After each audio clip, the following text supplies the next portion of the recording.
किसी गांव में मालती अपने पति हेमंत के साथ रहती थी। उसके विवाह को बहुत वर्ष हो गए थे, परंतु मालती के एक भी संतान नहीं थे।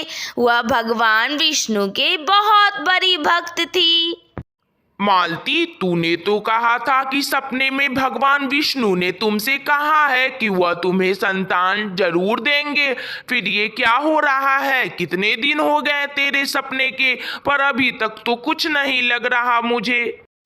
जी, मुझे अपने भगवान पे पूरा भरोसा है। वह जल्द ही कुछ उपाय निकालेंगे और मुझे भी माँ बनने का सौभाग्य प्राप्त होगा।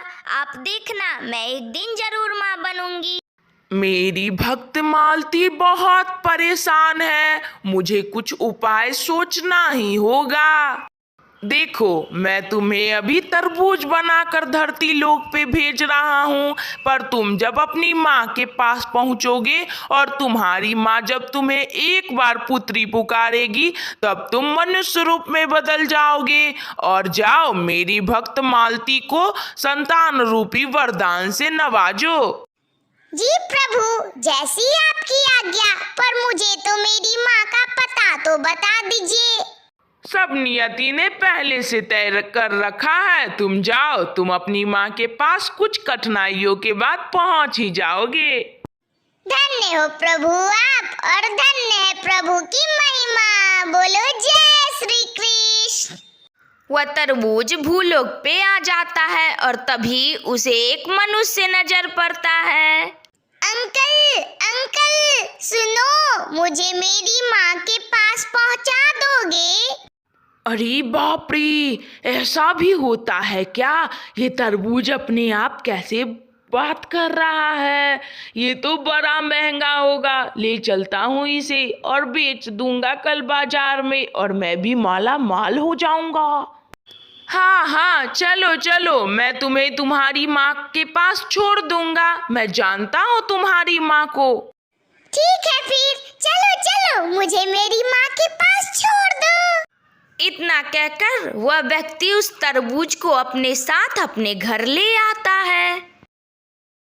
अरे भाग्यवान, देखो कैसा अजूबा तरबूज लाया आज मैंने।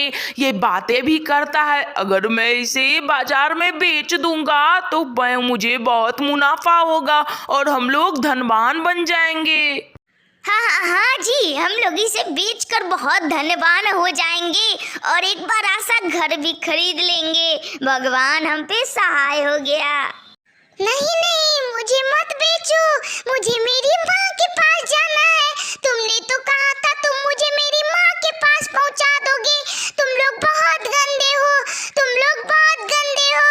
मुझे मेरी माँ के पास पहुँचा दो। जब तक वो दोनों बात कर रहे थे, तब तक तरबूज वहाँ से 9-2-11 हो जाता है और उसे रास्ते में एक बंदर मामा दिखते हैं। बंदर मामा, क्या आप मेरी माँ को जानते हो? मुझे मेरी माँ के पास जाना है, मुझे पहुँचा दोगे? मैं जानता हूँ कि तुम कौन हो। तुम्हें भगवान विष्णु ने भेजा है, मुझे भी उन्हीं ने भेजा है। उनकी भक्त मालती बहुत विलंब के कारण बहुत दर्द में है, इसलिए उन्होंने मुझे भेजा है ताकि मैं मालती के पास तुम्हें जल्दी से पहुँचा दूँ। चलो मेरे साथ। दोनों मालती के घर पहुँचते हैं। क्यों मालती, अब क्या हुआ? तूने तो कहा था कि तेरा भगवान तुझे संतान रूपी रत्न देगा, पर क्या हो रहा है? हो गई तेरी भक्ति? हाँ जी, मुझे पूरा विश्वास है, मेरे प्रभु जरूर आएंगे। उन्होंने मुझसे वादा किया है। माँ, अरे माँ, मुझे ही भगवान विष्णु ने भेजा है। मैं ही तेरी संतान हूँ। एक बार अपने मुंह से पुत्री बोल दे। हाँ, मेरी पुत्री, तुम ही हो मेरी पुत्री। कुछ ही देरों में वह तरबूज सुंदर लड़की बन जाती है। हाँ, यह मालती की ही बेटी है। माँ, मैं आ गई, तेरी भक्ति रंग लाई, और देखो मैं आ गई। हाँ मेरी बच्ची, भगवान विष्णु की महिमा अपरंपार है। आ मेरे पास आ जा।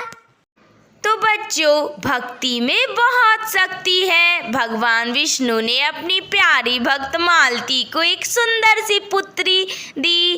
तो तुम्हें कैसी लगी ये कहानी? अगर अच्छी लगी हो तो लाइक करो, शेयर करो, कमेंट करो और हाँ, सब्सक्राइब भी कर लेना। कार्टून वाली दीदी तुम्हें रोज नई नई कहानी सुनाया करेगी। Thank you.